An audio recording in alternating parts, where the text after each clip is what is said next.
జిల్లా చంద్రగిరి నియోజకవర్గం చిన్నగొట్టిగల్లు మండలంలో వైఎస్ఆర్ పెన్షన్ కానుక పథకం కార్యక్రమం నిర్వహించారు। ఈ కార్యక్రమానికి జిల్లా collector Venkata Ramana Reddy, MLC doctor Sipai Subrahmanyam, TUDA chairman Chevireddy Mohit Reddy హాజరయ్యారు। ఈ సందర్భంగా జిల్లా కలెక్టర్ వెంకట రమణారెడ్డి మాట్లాడుతూ రాష్ట్ర ముఖ్యమంత్రి వైఎస్ జగన్మోహన్ రెడ్డి ప్రభుత్వంలో జన సంక్షేమమే లక్ష్యంగా అర్హులే ప్రామాణికంగా కుల వర్గ పార్టీ వివక్ష లేకుండా దేశంలో ఎక్కడా లేని విధంగా ప్రతి పేద బడుగు బలహీన వర్గాల ప్రజలకు సంక్షేమ పథకాలను అమలు చేస్తుందని అన్నారు।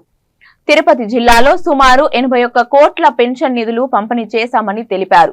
ఎమ్మెల్సీ డాక్టర్ సిఫాయి సుబ్రహ్మణ్యం మాట్లాడుతూ అర్హులైన ప్రతి గడప వద్దకే వెళ్లి పింఛన్ అందించడం జరుగుతోందని పేర్కొన్నారు। అలాగే 3000 పింఛన్ పెంపును రాష్ట్ర ముఖ్యమంత్రి పేద బడుగు బలహీన వర్గాల ప్రజలపై అంకిత భావానికి నిదర్శనమని తుడా చైర్మన్ చెవిరెడ్డి మోహిత్ రెడ్డి అభివర్ణించారు।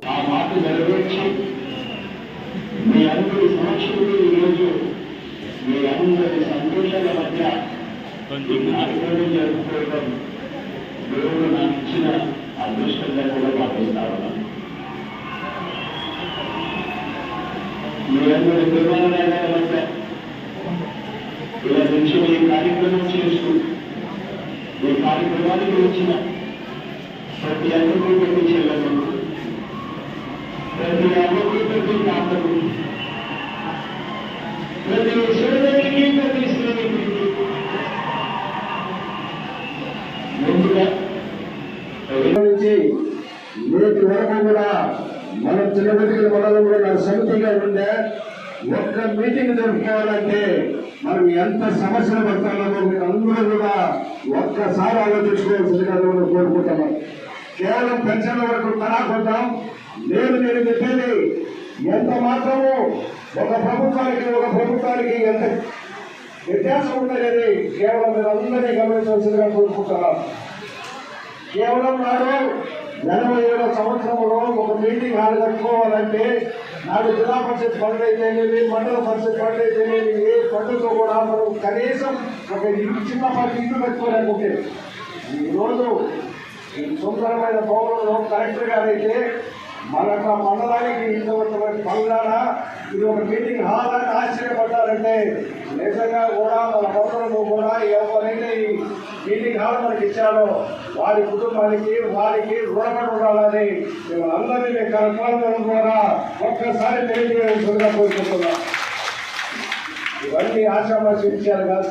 40 లక్షల రూపాయలు 50 లక్షల రూపాయలతో ఒక్క సమావేశ మందిరం మనకు రావాలని అనుకుంటే పనులు 87వ సంవత్సరం నుంచి రాజకీయంలో ఉండాలి కానీ ఇటువంటి సమావేశ మందిరం కట్టుకోవాలంటే కేవలం నేడు మన కూడా ప్రజలకి చేర్చగలిగిన కుటుంబం శివరెడ్డి గారి కుటుంబం। ఆ కుటుంబం కూడా ప్రజల్లో కలపడానికి మన సాక్షాత్ జగన్మోహన్ రెడ్డి గారికి వారికి ఉన్న కుటుంబ సంబంధాలతో నేడు ఆ పని అయిందని మనం చెప్పుకోవచ్చు। ఈరోజు మన బంధువులు మన ఇంటికి సంక్రాంతి పండుగ వస్తున్నారు। ఏ ఊరికి పోయినా మనకు రోడ్డు లేని పరిస్థితి। ఈరోజు మనందరినీ కూడా గర్వంగా సభాముఖంగా మన మండలంలో 40 కోట్ల రూపాయలతో తార్ రోడ్లు, సిమెంట్ రోడ్లు వేసుకున్న ఈ 2019-24 సంవత్సరంలోనే కాదా అక్కడ జగన్మోహన్ రెడ్డి గారు, ఇక్కడ శివరెడ్డి భాస్కర్ రెడ్డి గారు ఇచ్చిన అభివృద్ధి నిధులు కాదా అని మనం అందరం కూడా మన గుండెల మీద మనం చేసుకుని ప్రశ్నించుకోవాలి। నిజంగా కూడా ఏ కుటుంబం అయితే మన కోసం పరిశ్రమిస్తారు, మన కోసం కష్టపడతారు, అటువంటి కుటుంబాన్ని 10 కాలాల పాటు మనం గుర్తు పెట్టుకోవాలా, ఆ కుటుంబాన్ని ఆశీర్వదించాలి। ఇక పెన్షన్ విషయానికి పోతాం। నిజంగా కూడా పెన్షన్ విషయానికి వస్తే 75 రూపాయలతో పెన్షన్ ప్రారంభమైనప్పుడు నేను రాజకీయంలో ఉన్నాను।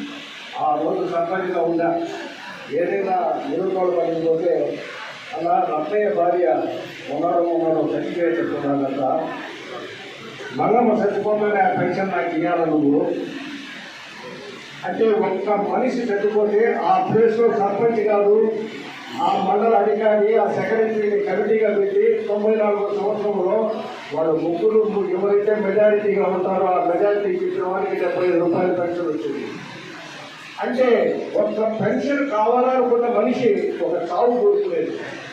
నిరంతరం మన వెనకబడిన మండలము చూసిన మండలము, సాక్షరితం చూసిన మండలము, మనకు చెరువులు నీటితే కానీ వ్యవసాయం లేదు.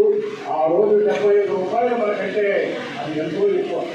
అటువంటి కాలంలో ఇంకో ఊళ్ళో కాబట్టి వాళ్ళకు మాట చెప్పిస్తాం, ఈ చదివి నాకు ఎప్పుడు చనిపోతుంది అని వాళ్ళు కోరుకున్నారంటే అటువంటి దుస్థితి ఉన్న మనల్ని నేను ఈ ప్రభుత్వం వస్తానే గ్రామీణ సచివాలయాలను కట్టడం,